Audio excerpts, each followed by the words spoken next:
Hello everybody, welcome to our SOC automation webinar. Today we welcome in partnership with the Socrates project. So this is the agenda for today.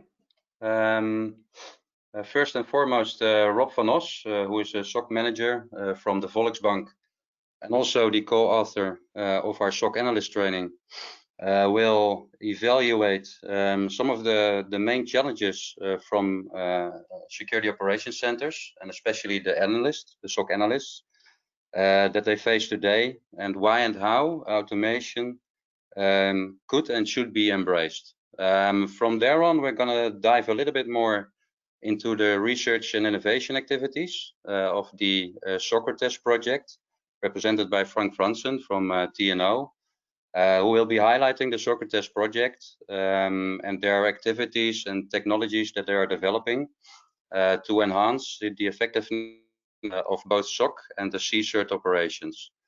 After that, we've got Eric from Forciti, also a partner in the Socrates project, who will be presenting a demo from the Attack Defense Graph Analyzer, which is one of the deliverables of the Socrates project, which is basically can be utilized to support automating attack simulations and threat modeling.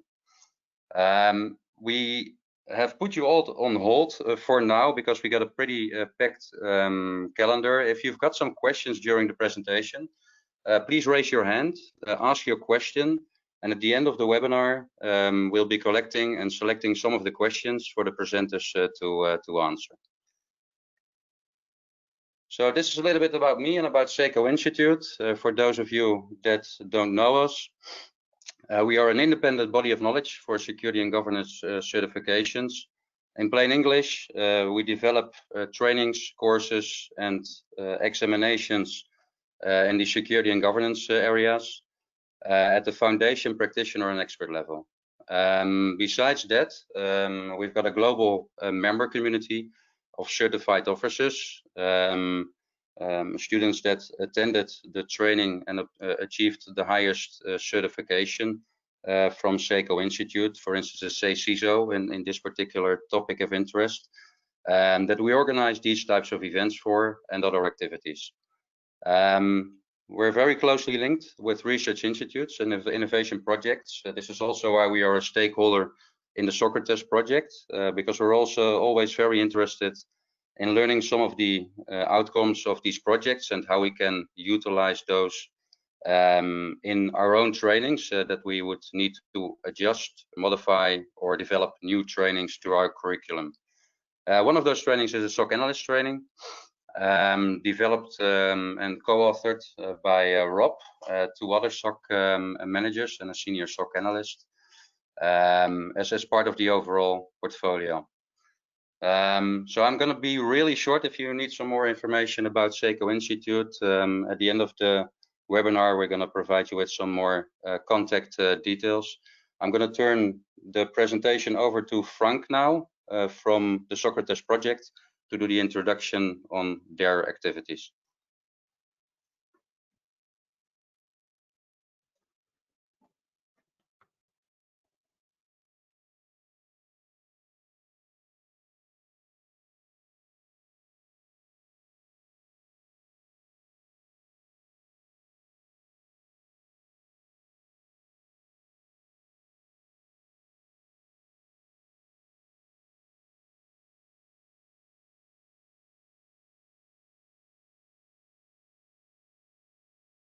Okay, I'm going to be taking over. This is Rob. Thank you for the introduction, Wim. I'm going to be talking about security automation and how it can be used to improve the job of the security analyst within the Security Operations Center. I hope everyone can see my screen now and hear me all right. If not, please leave a comment. Okay, so a little bit about me. First off, So I am currently the product owner of the Cyber Defense Center at the Volksbank, and the Volksbank is the 4th largest bank in the Netherlands. I have over a decade of experience in information security with a lot of focus on operational security topics, such as security monitoring and security incident response, and of course other things that are related to security operations as well.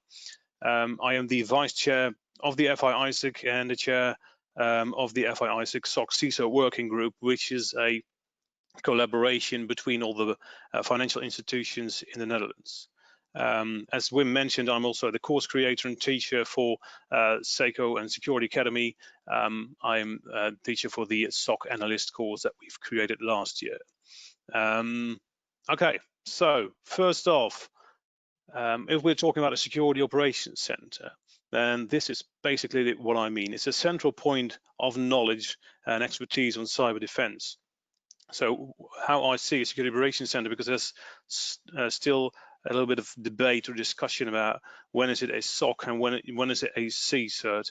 In my opinion, a SOC has a role in prevention, detection, and response, while a CCERT has a focus mostly on response. And I think detection is a very large capability, part of the capabilities that a SOC needs to deliver. And now detection, of course, there's something very important about detection. And I want to show you this in this slide. It's a concept called visibility. Basically, what I'm talking about is insight into what's going on.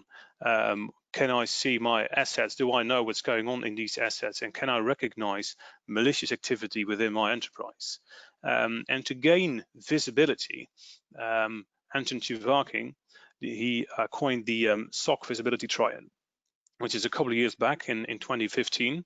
And basically he said there are 3 components that are very important to creating visibility within your enterprise. And the first is a SIEM. Just collecting logging from the environment and centrally processing it.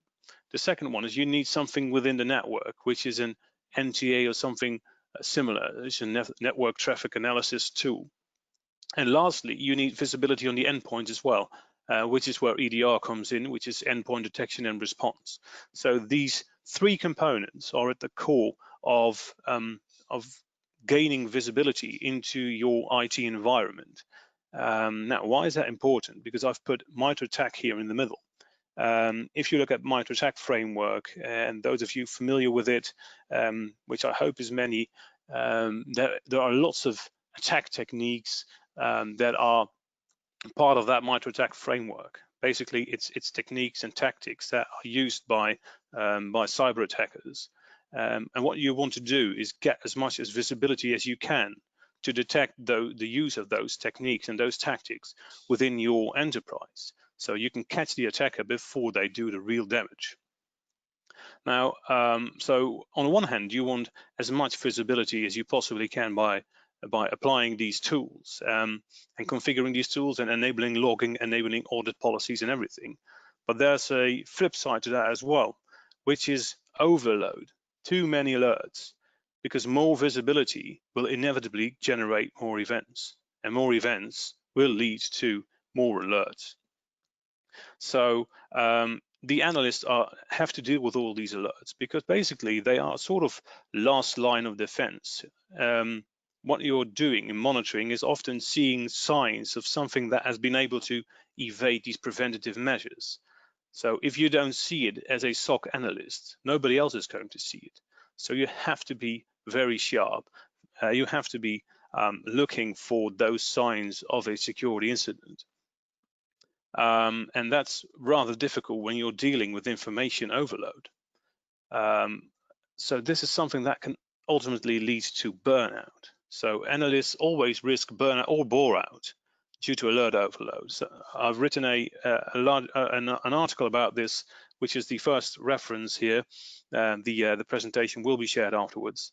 And there's also a very interesting talk by John Hubbard. It's called Virtuous Cycles. And he also goes into the topic of burnout in SOC analysts and what you can do to prevent burnout. So And that's very important, that burnout part, and also the bore out, because as an analyst, having to deal with lots of the same alerts every single day can get, it can be very boring.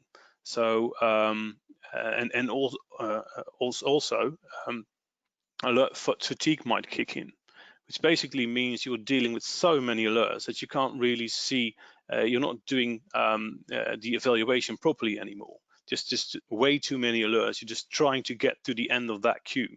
And that can ultimately result in missing those important parts, those important events that are actual signs of incidents. And as I said, as a last line of defense, if you miss that incident in that security logging, probably nobody else is going to notice it until it gets a huge impact, until that data is gone, or maybe those systems are encrypted with ransomware. So you might say part of the solution is just to add additional analysts. So we have a large queue, we have information overload, there's just too much information, let's add more people to process that information. Well, there's a problem there, which is a skill shortage. We all know that in cybersecurity, generally, there is a skill shortage. There is a skill shortage specifically in the SOC. And if you look at the jobs that are most in demand, then that's still security engineers within the SOC and security analysts within the SOC are way on top of that list. So getting those additional analysts is very difficult. So we need to do something else. And that something else is increasing the efficiency of the SOC analysts that you have, ensuring they don't go into burnout mode, because at that moment they will be you won't be able to use them within your SOC anymore. And also the bore out will result in similar issues. So what we need to do is to increase the efficiency, and we can do that partly by using automation, because it can help you control the overload. Automation can make your analysts more effective and more efficient. And how does it do that? By simply taking those tasks that an analyst has to do for each and every event, and those are manual operations, and then automating that whole part. So instead of having analysts sort of follow that workbook, that playbook for each and every event, and having to do the same sort of analysis every single time, you automate that and you just present the results to the analyst. And the analyst can then decide, okay, so I've got this information now, I've input the original event, it's been enriched with threat intelligence, and it has some automatic queries of controls have been executed. I now have a full view of this security event. Is it now a security incident, yes or no? So there's still the human decision there, but all the rest of the activities are fully automated. And also, so that's sort of accelerated already. But if you also apply the orchestration part, then that would mean that the analyst can decide on a course of action. And that course of action can be automated as well. So if the analyst has all the information and says, okay, so this seems to be malicious, what I need to do is contain this machine from the network, isolated from the network, and I have a single button to do that. That's just the course of action. I click that button and the machine is isolated from the rest of the network. So I can also automatically reduce the impact, because there is a much faster response. The analysis is faster and the response is faster as well. So it reduces the entire time from initially generation of that event to the containment of that machine. So automation is a very large part of the solution. Now, how do we place that in that core security monitoring triad? I place it in the middle. So what you have is all these systems sending their events or alerts or logging to the SOC, and the SOC can process it and enrich it, add intelligence, add business context, add asset context and classification, and then of course do all these automated tasks by presenting you with a playbook that you can run for a specific event. And the orchestration, of course, is not only limited to the SIEM and EDR and NTA, because you see here's bi-directional. So it's not just these systems sending information to the SOC, it's the other way around as well. So the SOC can send a signal to the EDR solution that says, okay, you need to isolate this machine from the network. Or it can send a query to the scene requesting additional information because the information at that point is insufficient and it needs to add some historic context to what you're dealing with as an analyst. But of course, there are many other components that can be orchestrated as well. So you can send a signal to, for example, email security solution to have emails removed, or you can send a command to the firewall to have certain ports blocks or whatever. So there's loads of orchestration, automation possibilities once you have a SOAR in place.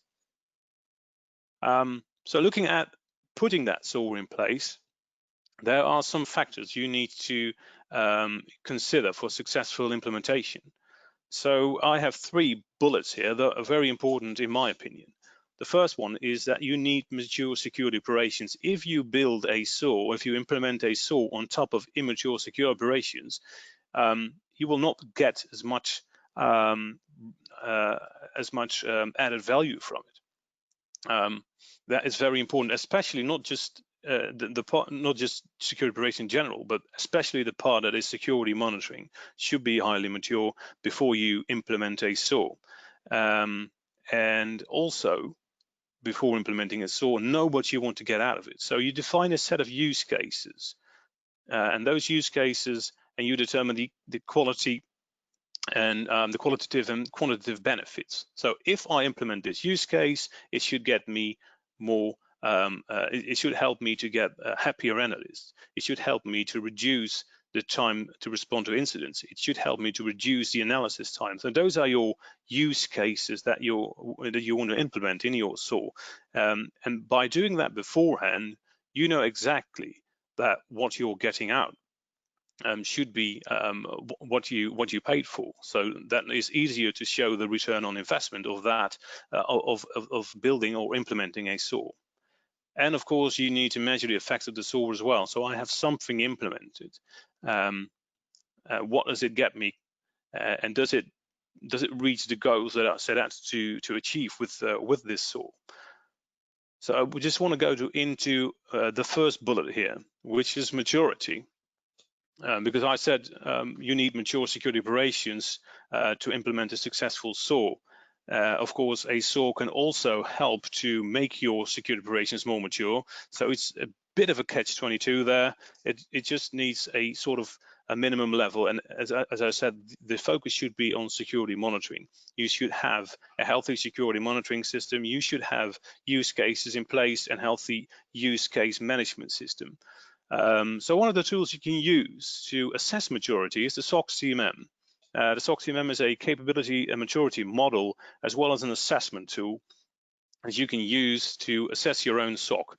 Now, the SOC-CMM looks at your SOC quite broadly, so it doesn't look just at security monitoring. It looks at the business side of things, at people side, at process side, as well as services and technology.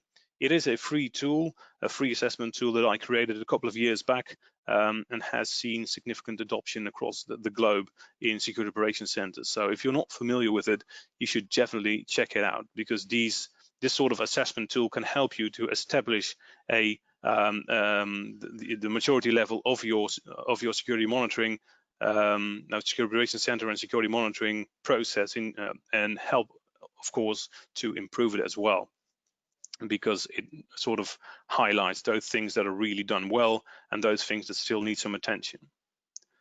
The other one, the third bullet, was measuring your success, measuring the successfulness of your implementation. And in terms of what sort of metrics should you be looking for, I think the metrics you should be looking for is, does it actually accelerate your incident response? Does it reduce the time from detection to response? And thereby, does it reduce the workload of the analyst? If you have a huge queue and the analysts were only looking at part of the queue, then implementing a SOAR will not help them, will help them to do more in the queue, but eventually it does not reduce the workload of the analyst. So what you need to do is look at the core security monitoring triad and start filtering need these technologies. You need to filter out your EDR and your NTA and your SIEM. You need to tune and get it more mature, because otherwise it doesn't actually reduce the workload of the analysts. It just helps them to do more. And the last one is very important. This is, of course, this is not quantifiable. This is a quality metric that says, does it actually increase the analyst satisfaction? Very important, because your analysts, if they're not satisfied, they're going to be and have a very much higher risk on burnout or bore out. And as we said, you know, part of the goals of a SOC is to ensure that we've got a healthy SOC with healthy people. So just to wrap up, more visibility, because that's what we want. We want to see more attacks. We want to see attack techniques that are being used by cyber attackers in our infrastructure, so we can catch them and we can prevent those incidents. That is what a security operations center sets out to do usually. But it will lead to more alerts, and those alerts will overload the analyst, which may suffer burnout or bore out. So SOC solutions are part of the problem because they help control the overload, and you need to consider some key success factors before you start the implementation. Don't just buy a tool and hope it will help. You know, if you don't have a plan, if you don't have those use cases, if you don't know exactly what you want to get out of it and how you want to measure the success, then you're just implementing more technology, which will probably increase the workload rather than decrease it. And some final remarks. I want to say it's part of the solution. Automation is part of the solution, but it's not the technology alone that will solve all your issues, because you need to address the people side of it as well. You need to address the process side of it as well. You need to address the maturity of your security operations center as well. So it's not just, it's not a silver bullet. It's not that we have these problems and then we apply some automations and all the problems will magically disappear. This is not the case. As with any piece of technology, it is technology to support your analysts. And having said that, I think that AI and ML can further assist analysts in their job. This is also the conclusion of a recent SOC white paper, which is very interesting. So if you have a chance to read this, this is sort of looking forward to what SOCs are dealing with currently and what they should be dealing with in the near future. And they also say that AI and ML is very important. It has some limitations.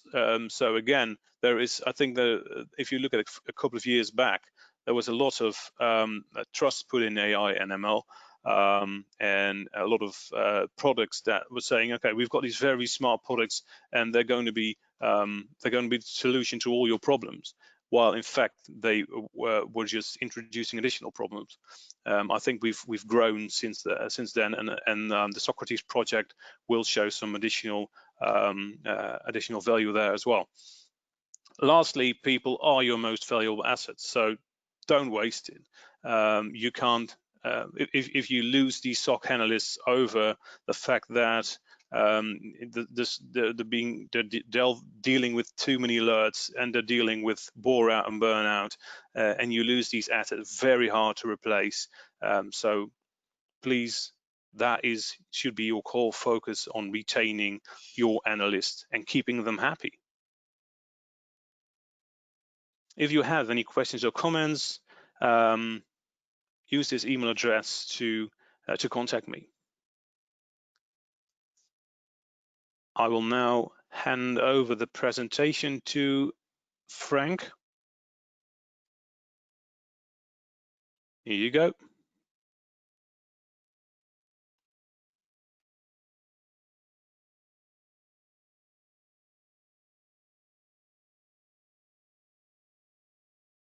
So, can you hear me? Hopefully. Okay, I assume you can hear me. So I'm Frank Fransen. I work for TNO, and I'm the technical coordinator of the Socrates project. And Socrates project is a an H2020 project for the European Union.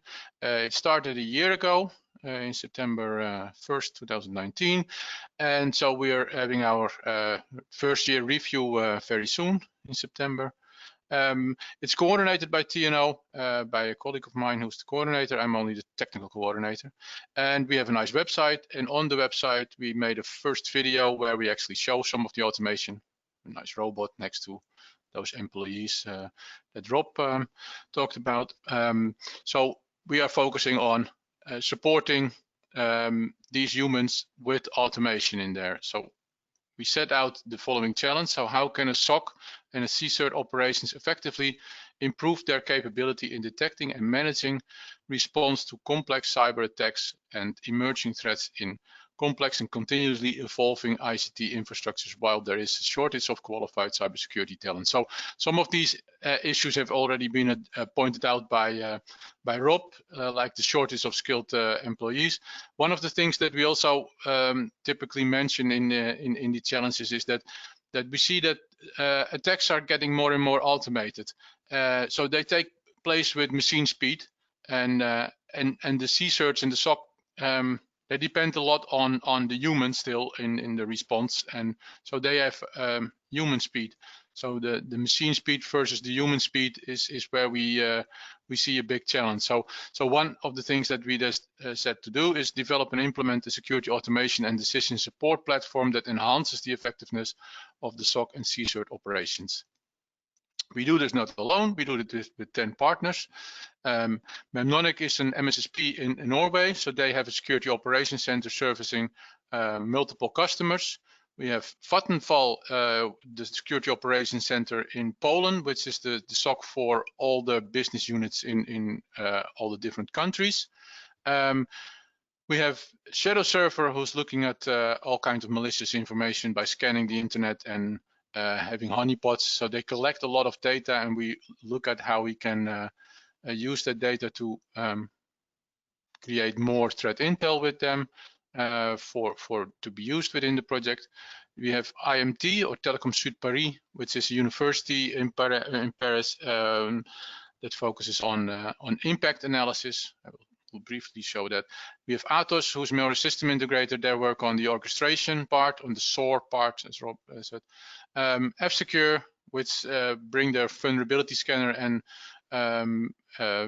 support the development of an infrastructure modeling component, which says what we are doing. So I will show that later on. KTH is University of Stockholm, and they developed a tool which then became a product from startup for SETI, and Eric will present their tool, so that's later on. And we have AIT, which is just like TNO, a research and innovation organization. Okay.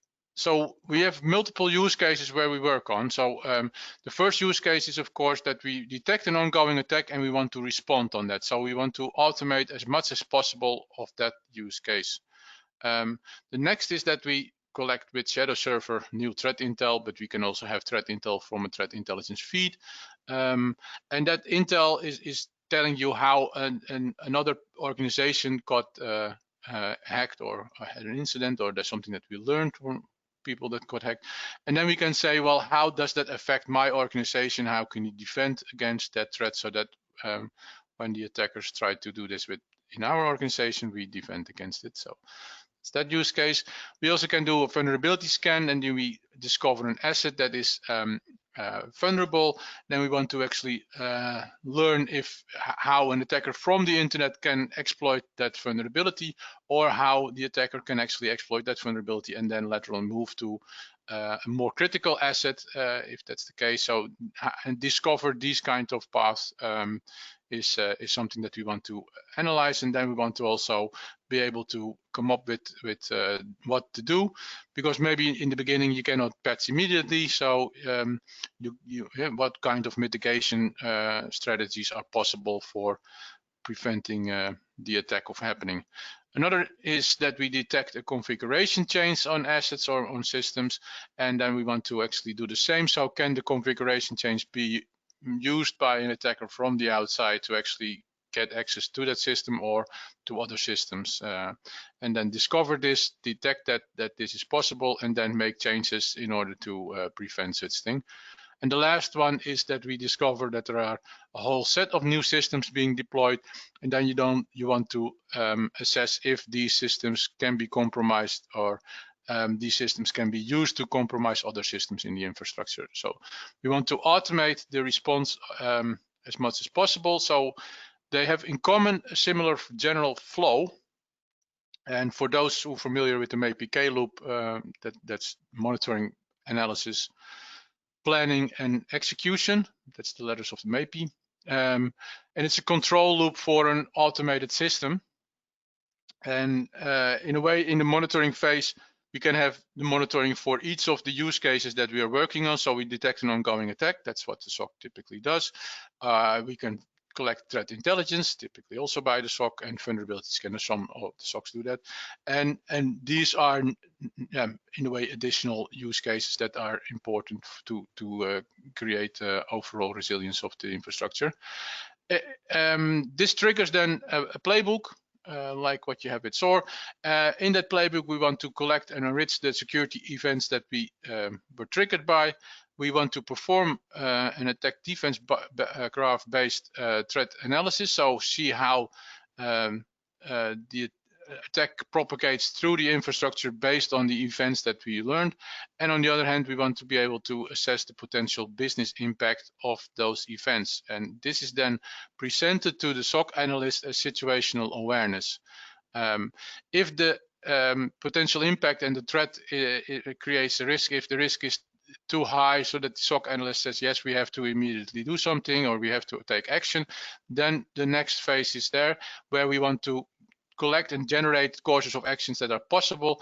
We assess these courses of action on effectiveness, and then we assess also trade-offs for the business. So when you take a course of action, Joe, when you turn the system down or you block certain communication, that may have effects on your business operations, and it's nice to know that upfront when you take these actions. So the results of this process is then again forwarded as option awareness to the analyst, where we present all the courses of actions that we came up with the analysis results, so that they can make an informed decision on how to respond. We then trigger that response, and we want to then automatically generate a playbook to actually execute that or make that change, that course of action, and then execute that playbook in the infrastructure. And so you see that we have man in the loop. Also, when we actually execute the playbook, we will probably have a man in the loop who actually authorizes these changes. So yeah, we're not saying that we automate everything. We are creating more automation to support the humans to make informed decisions and make them aware of what's going on. Okay, so these are the use cases. There's a little, the flow is a bit the same, but there are some differences. And one of the differences is the need for speed. So the response speed that are necessary for a use case one is of course the highest, because you have an ongoing attack. Then when you have an active threat, like use case 2 and in use case 3, then you say, yeah, well, then we need to respond also quickly, because there is a threat actor that might that has done something on the internet and only has to move to us as a target. For these other two, the system configuration change in the new system, those are less important. And then there is another big difference with use case 1, and that's we have an active adversary. So if we take action, we have to be damn sure that we are not triggering the adversary for actually doing more damage than what's necessary. So we have to make sure that all the that this whole full scope of the incident is clear, and that we can contain the incident in one shot, and not having to deal with an actual battle with the adversary. Okay, so these are the use cases, and that we implement in this architecture. This is our so-called component architecture. We are working on detection components that report to a SIEM, and the SIEM will trigger us. So we have the AI-based attack detection what we focus on is on reducing false positive rates and enabling detection of attacks that take place within an encrypted communication. So that's what we're trying to achieve with these techniques up here. We have a component for infrastructure modeling. We need this to reason about attacks on our infrastructure and also for modeling the business infrastructure. We use there also business logic modeling for, because we need metrics to actually quantify relations. And we have a threat intelligence platform, and this is where Shadow Server is. They scan the internet, but they also have honeypots to collect, and we use AI techniques there to do domain generation algorithms prediction. So we collect from their data, see what we can identify for clustering domain generated algorithms. That's then presented to the threat intel platform, and this is used for triggering orchestration for use case 2, but also for event enrichment. Then we have a couple of analysis components on the top, and we can have multiple other ones here, but we have and the ADG analyzer, which is presented by Erik later on. We have an impact analyzer and a response planner, which plans and quantifies results or the business part of courses of actions, and the COA generator is using the ADG to actually identify courses of actions. That's presented of a WordPrint. So this is what our our infrastructure is, what we're building, and then we are going to implement this. Yeah, this is what Erik is going to present, but that's the KTH and Forseti logo here. Okay, so we're going to implement this at the corporate SOC of Vattenfall and at Memnonix location, and the Shadow Server will produce their data, which is then used within these pilots for the specific use case too. So this is our project. I hope that I stayed within 10 minutes. And then I could give the floor to Erik to demonstrate how the ADG will, what it can do and how it is used. And if you are interested in the project, go to the Socrates website or the LinkedIn group and or contact us directly. Thank you. Thank you very much. Thank you very much, Frank. Yeah, I'm Erik from Forseti, and I'm going to talk about our part in the Socrates project and what we do in general as well, and do a short demo of how we can use attack defense graphs to analyze an AWS environment in this case, in this demo. So I'm the product director at Forseti. And we do automated threat modeling and attack simulations. We have customers all over the globe and are part of several innovation projects, EU innovation products, including the Socrates project, and others, for example, for the energy sector or the automotive industry, for example. So today I'm going to talk about, just mention the complexity of and the future of SOCs, which Rob of course talked about. Then I'm going to move into attack defense graph analytics in Socrates and what we do there, and how we use our tool SecureCAD to do that, and then show a brief demo. I mean, Rob talked a lot about the challenges in the SOCs. And I want to just stress a few points that we see and we try to mitigate with our tool.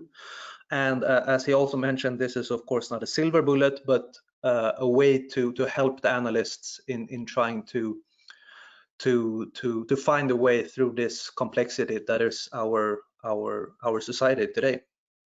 And the fact is that the surface area and of course the attack area of organizations are growing rapidly, and there are a lot of new devices and changes being made to organizations' environments constantly. And these, I mean, centralized and monolithic security functions that we have had earlier are giving way to a more agile DevOps and DevSecOps operations where the teams handle their security of their products. But of course, these security operations centers and info security teams are of course important still, because someone needs to know the big picture and the overall security of the organizations, and do their job without disrupting the innovation of the organization and what they are doing. And one important part of this is, of course, the SOC's ability to scale across and automate and understand an environment like this, which is constantly changing, and where everybody is making changes to their part of the environment, and someone needs to understand all of this and how it works together. And to truly leverage automation in SOC, so we must take advantage of all the data that we collect, and actually generate actionable insights, so the decision makers can take good decisions without having information overload or being burned out. So the objective of our part of the Socrates project is to, as Frank mentioned as well, predict how attacks might propagate over an infrastructure, over your environment that you are overlooking, analyze probable causes and effects of indications of compromise, for example. So if you have an indication of compromise or something like that, you want to know how this might affect me, or how the attacker might have come in and how they succeeded. And also, of course, quantify the impact and the probability that this will reach to something bad. And our part is to perform continuous attack simulations on models of infrastructures, and quantify the probability of successful attacks. So how likely is it that the attacker will succeed at any given moment, and find possible attack paths with regards to the things Frank mentioned earlier. So the current infrastructure and the security configuration that you have, but also changes that you make, and new threat intelligence, new vulnerabilities, and so on. Or also particular threat actors. So if there's a new threat actor or an old one that is currently targeting you, you can see how that might affect your environment. And the concept and functionality that we use to actually provide this to Socrates and to SOCs in general is our tool called SecureCAD, where we generate models of IT architectures and environments. We simulate attacks on those models to then find and prioritize and mitigate any weaknesses that we might find, or help an analysis to find a probable cause of an IOC, for example. So these models, they can be generated automatically based on data that you have available, for example, from a cloud provider, or from the data that the CM or SOC have. Basically anything that describes your environment in any way can be used to generate this model. In the Socrates project, we have a specific component for this that gathers all the data that we have from the environment and normalize it, which we then use to generate this model. Or you can make changes or create the model manually in the modeling tool. For example, if you are integrating a new system, you can see how that might affect your risk exposure. Or if you are building something new from scratch, you can actually evaluate the design before you deploy it. And these models is not about just the infrastructure, it's about the users, for example, or your patch management, or anything that might affect your security, basically.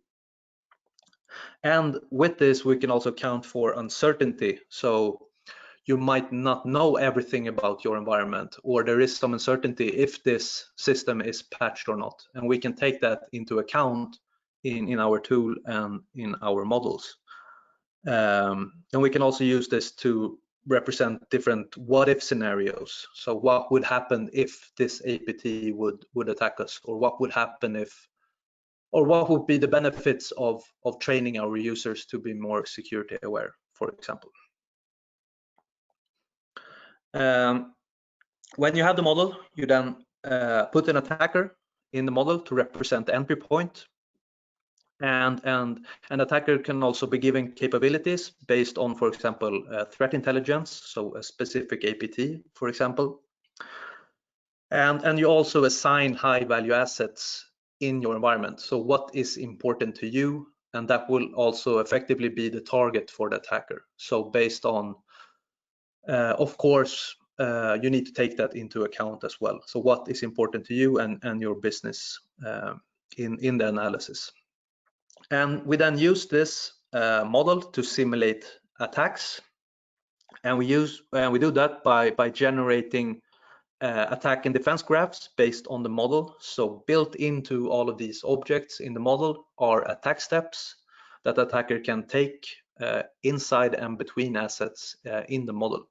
So based on that, we can generate large attack graphs with all the possible actions of a simulated attacker. We then sample this graph by using Monte Carlo simulations and find the shortest path. What is the most likely path of the attacker from its entry point, whether that is from the internet or from the insider attacker or anything like that, and find the shortest path from that entry point to your high value assets. And all of the logic and all of the probabilities that are built into this are inside the model. So you don't have to have the expertise of all, for example, all the MITRE attacks. You don't need to know all the techniques by heart because they can be built into the model and simulated. And with this method, we can also quantify the probability that an attacker will actually succeed given the current scenario or whatever scenario you are simulating. And the metric that we use is called time to compromise, and is the probability over time that an attacker will succeed with the attack. And then based on the simulation, SecureCAD will then generate reports on probable attack paths, any weaknesses, top threats, and these critical paths to your high value assets will then expose any weaknesses or misconfigurations or changes that you have made that allows the attacker to succeed with the attack. Or it can be the most likely path to an IOC that you have detected, or maybe a log event has triggered this and you want to see how did the attacker succeed in reaching this point, or based on an IOC, what will be the next step of the attacker. And based on the simulations, the tool can also suggest mitigations and security controls of how to stop the attacker as soon as possible in its steps. And these can be applied directly to the model, and you can then evaluate the effectiveness of them, and also, of course, take a look at the business value of this, and make scenarios and see what is the most effective action for you or your organization. And I'm going to show you a brief demo of this, and we are going to do it on an AWS environment in this demo. And this is a small picture of the environment that we are pulling data from to generate this model. And we have a few different virtual machines, some load balancing, some internet gateways, a database with customer data. We also have an S3 bucket here, which is a storage service in AWS with some customer data. We have a Bastion host to where you can SSH to the rest of the environment. And the way that it works in the context of Socrates and in general as well is that we collect data from external data sources or internal. In this case, we have data from AWS, from the APIs that describes the environment, but also a vulnerability scan of our environment. And of course, in on-prem or hybrid environments, you would have a lot of other data sources as well that describes your environment. And these are normalized in the infrastructure model component, so it's normalized to a specific format, so we can have a lot of adapters that can provide data to this model. And we can also use cyber threat information from Shadow Server, for example, about the current threat landscape. We can tailor attacker profile, attacker placement, and so on. And then we generate a model from that, run the attack simulation, and based on the results, we can then suggest mitigations, find probable attack paths, and also quantify the probability of a successful attack. So I'm gonna jump over to SecuriCAD now. And here we have pushed data to the tool, which has generated models. We have 4 different ones here at different times. And we can take a look at one of the models here. And this is all automatically generated based on the data that is fed into the infrastructure model component, which is then normalized, and we can build this model. So this is a model of our environment with our networks and load balancers and so on that I showed you earlier, and also the VMs here and some databases. And for example, from another component in the Socrates case we have, which analyzes the business value of certain assets, and this can also be fed into the tool, or you can assign them manually as well. So in this case, we have the Bastion host, the customer database, our web server, and this customer data is selected as high value assets and will be the target of the attacker in the simulation. And we can also take a look at one of the VMs here, the web server, and these are all applications running on this web server. And these are all vulnerabilities that the vulnerability scanner found, which is also a part of the model. And we will see how that affects our risk exposure later. We can also take a look at another model here where we have, let's see here, where we have some indications of compromise on a specific asset. So it's the same environment, but we had an indication of compromise here on the Bastion host. So now the attacker is directly connected to this Bastion host, and we can analyze the impact of that attacker has a foothold here, and we can see how that affects our environment as well. So let's take a look at some results from this. So we can look at an overview. So these are all simulations of the same environment. So at the specific time interval, we have fed data to the tool, and it has generated a model. And this is the risk exposure over time. And we can see here at the latest one, the risk exposure is going up. So we can take a look at that report and see what has happened. And at the top here, we get our high-level risk exposure. So it's 100% now, which is bad. So the attacker is reaching our assets very fast and with high certainty in our simulations. And for each of the high-value assets that we have here, we can take a look at them and get this time to compromise graph. So the probability over time that the attacker will succeed. And we can also take a look at the specific attack paths for this specific high-value asset. So let's take a look at this customer data and see how the attacker is succeeding with the attack in this case.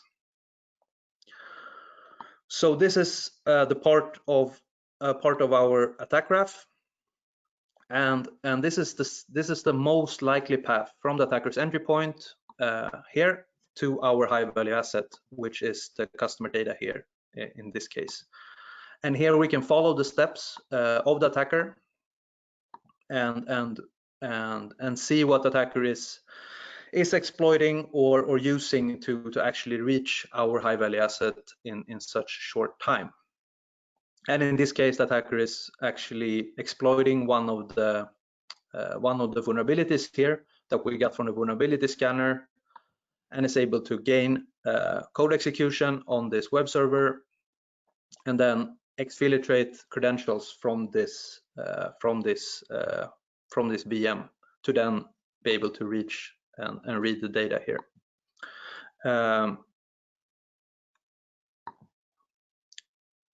So this is the most likely path, but of course there are other paths that are possible, but they are less likely to succeed. So all of these paths are paths that are possible in our simulations, but the first one is the one that is most likely given the setup of our environment. And based on these critical paths, we can also find choke points or points in our environment where the attacks converge. So these are assets or parts of our environment which is allowing the attacker to succeed in such high degree in this case. So one example here is our a specific firewall rule or security group, as it's called in AWS. And this specific rule is allowing all of this traffic to come through and reach our high value assets.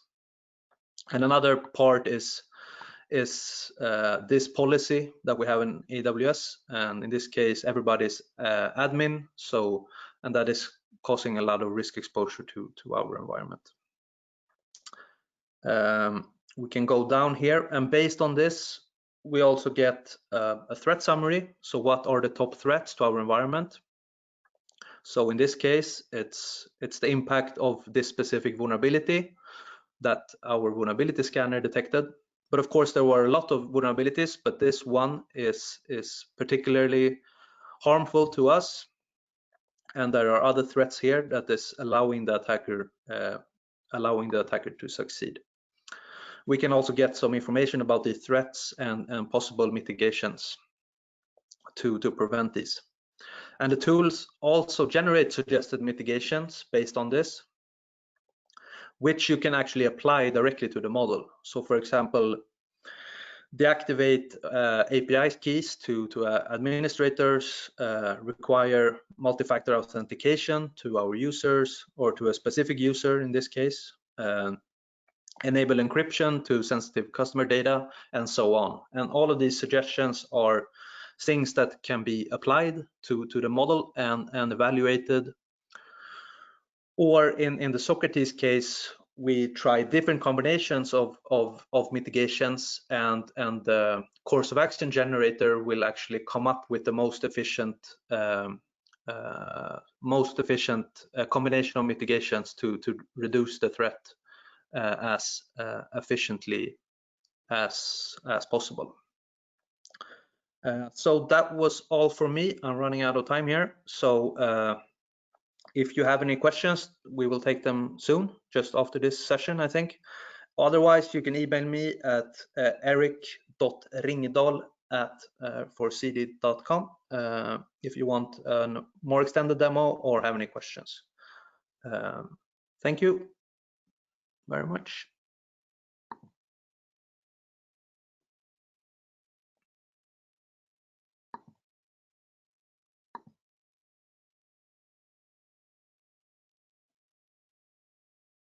Thank you, Eric, and thank you, Frank, for this interesting presentation. We've been collecting some of the questions from the audience.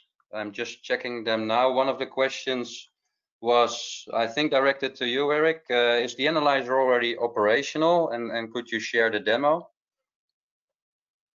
Yeah, so the SecureCAD tool is available, and it's used across a few different verticals all over the globe, and I can share some information to that person, and I think the demo will be published as well, I think, or I can send it to you after to whoever wants it. Okay, great. Another question from Uzer is, what is the skill of the asset model? So of course it depends on the environment that you are simulating. We currently we have customers that have hundreds of thousands of objects in the model, and it scales fairly well with hardware. So it's not an issue at this point, and the environments that we have seen. It's more about the data collection. So especially for on-premise environments, it can be difficult to collect all the information that you need. But for cloud environments, it's really easy to just fetch all the data from standard APIs and get a clear description of the environment, even large ones. Okay, great. I think one question a little bit relating to this one, just combining the two questions. First one is, can we join the Socrates project? And another one was the question if the Socrates project was for corporate large enterprises only to participate. Frank, I think you would be in the best position to answer that one. Yeah, so can you join Socrates? The answer is we could, but that's a huge hassle, and we have a limited budget that we have to distribute. What we can do, and that's how Rob is also involved in Socrates, is that you become a stakeholder. You become part of the stakeholder group, and then we invite you for these similar kind of sessions as we do now. And when we have an event organized, then we inform you of the event so that we keep you up to date. So that's possible. You can go to the website for that. And then yeah, within Socrates we focus on enterprise networks. You can always say how will this be applied in an OT domain or with systems like IoT. Yeah, then it becomes different and challenging. Specifically in an OT domain, you cannot easily automatically make changes. That has to be very carefully planned, I think. So there are some constraints. But the first step is that we typically focus on these security automation projects within an enterprise organization. What we also typically see is that the security operations centers are typically more mature in these. So for the banks and the telco and some of the MSSPs, they have a very mature security operation environment, and they monitor typically the enterprise infrastructure. Yeah, so that's basically the same comment that Rob gave as far as maturity is concerned, that you really need to have a basic mature security operations center before you can join these types of activities. Yeah. Okay. Yeah. Let's do the basic first, and then you can do the advanced stuff. Yeah. Okay. From what I understand, Frank, one comment to that. We're talking about enterprises, end users, but you're also open to invite universities, research institutes, the vendor community to join the stakeholders group. Yeah. Is that correct? Yeah, we're open to these things, and we have at the moment we have organizations where, like Rob, the SOC managers is then joining stakeholder group, but we also have academic groups that do similar kind of research that have joined the stakeholder group. Okay, great. Let's go to the SOC manager, Rob, then for the next question. One question relates to SOC projects that you just mentioned, Rob. Do you have any experience with the outroll, the impact, both on resources and timing for these types of projects on the organization? Right, so that depends heavily on what goals you want to achieve, whether or not it's a cloud service that you're using, or that's something that you need to put on-prem. And of course, the way we did this is we defined a set of use cases, and I prioritized these use cases, saying, hey, these are prior ones. We need to do this first. And those were 4 use cases, and they were priority 2 use cases. I have about 8 of those, and I have a couple of more priority 3 use cases. So that's the way we did this implementation. And I basically said, okay, so we do the foundation first, which means we roll out the technology itself. And then we start with the priority 1 use cases.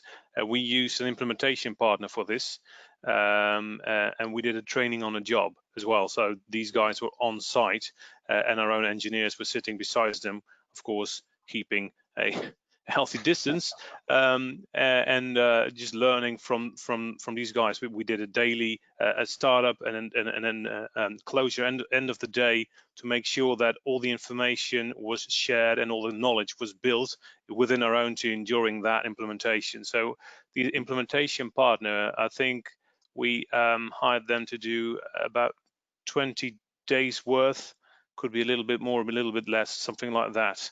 And we did all the priority 1 use cases, which means we have the basic foundation of the SOC tool in place. We have the security incident module in place. We have some basic workflows in place. We have some vulnerability management stuff in place. We have contextualizing with threat intelligence in place. So that's all in place. And that's the basis, the minimal viable product is a term that we use for going forward with the SOC solution. And did you have any challenges when you basically, once you're in production and of course your analysts need to take over? Do you see there any pitfalls from that perspective, or any experience from your perspective in order to actually make the solution work? Yeah, so the pitfalls are of course, the engineers need to create something that the analysts can use. And if you have different teams like we do, then the engineers are not the users of the tool. They're just the ones who build it, who configure it to do certain stuff. So the thing you need to take into account is that the analysts are closely in the implementation. They're being part of it basically. So when we start rolling out a use case, the requirements for that use case, they come from the analysts. They say, this is what we want, this is what we need, and then during the implementation they check whether it's going in the right direction. Yeah. So that will be a tip from my side. Great. So we've got a lot of questions on the presentations and the recording of the webinar. So those will be shared with you after the webinar, so you can have a review of the webinar itself. And I think both Rob, Frank, and Eric will all be sharing their presentations with the audience. I've got one more question, I think, for you as well, Rob, with regards to the maturity model that you've created. Is it mostly focused on technology and operations, human aspects, competences, human competences within the SOC analyst team? Could you elaborate a little bit on that? Yeah, so it's actually quite broad. So the SOC CMM attempts to assess the Security Operations Center as a whole. So it goes into all these domains that I mentioned, so business and stuff like governance and stuff like privacy, stuff like the manifest for the Security Operations Center and that sort of stuff, and then goes into the people domain, assessing whether you have the right roles, whether you have the right responsibilities, whether you're doing the right things in people management. And so each of these domains has several aspects that are being assessed in detail, and technology and service is part of it, but there's loads more. There's not a specific focus on analysts or a specific focus on one type of activities. It's just a very broad assessment to determine the way, also not just the individual parts, but the way the SOC works as a whole. Okay, great, thanks. There's some other questions, but we're running out of time here. So feel free to contact us with any additional questions. We try to answer them ourselves or get you in contact with any of the presenters. Just the agenda upcoming. We're a partner of CyberSec, which is a large conference in Poland, which is normally very difficult to get into, but now they're running a virtual event. So we'll be sending that information as well. It's free to attend for visitors. In November, we'll be running our SOC analyst training, and we're using or abusing this platform to definitely get some of you interested in becoming a trainer. So we're running a SOC analyst train-the-trainer session in November. So if you're willing to share your experience, your skills with junior analysts or people that are onboarding a security operations team, just like Rob is doing from his experience, definitely connect with us. We're also always very interested in getting you aboard and getting to learn to know you better. So there's some useful links, Socrates outlined below, the SOC maturity model that we just discussed with Rob. The URL, you can go to the website. I think there's even a forum there, Rob, if I'm correct, where you can ask some questions. Correct. And we'll meet you for the next webinar. Thank you again for joining, and looking forward to see you for the next one. Thanks.